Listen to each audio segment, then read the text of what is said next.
When you select a control, your control should never cost more than the risk that you're mitigating or remediating. So if you have a risk that, say, would cost you $100,000, your control should not be a $500,000 solution because it just doesn't make business sense. Now, with that being said, even though we're doing, for the most part, for efficiency's sake, we're doing qualitative sort of risk analysis, each category has a value associated with it. So when you see a risk, you should know that if it falls into the critical level, it's going to be whatever your measurement happens to be. It might be 500,000, might be a million, might be whatever.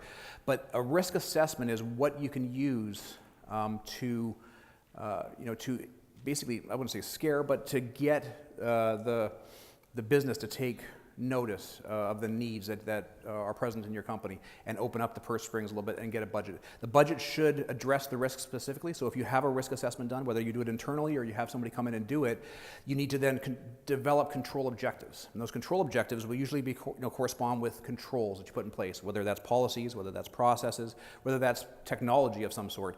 And there's a price tag that goes along with those technologies and those administrative and organizational efforts for that matter. So you can create a budget based on that, but it starts with risk because that really kind of drives it home. What I will say on the other side is that businesses usually, when they give you a budget, they want to see the return on investment. And as you go up that CMMI scale, you start measuring things, metrics. You start taking metrics. You start looking at things like reduction in the number of virus outbreaks or reduction in the number of phishing emails that are clicked on. Those kinds of things, number of critical patches that are outstanding in your environment, that kind of thing. So you can actually measure those things and send that back. So it's a two-way thing. You need to present your budget. It needs to be thought out with respect to control objectives, not just the hard cost, but the soft cost, and the total cost of ownership for those devices as well. So you buy things.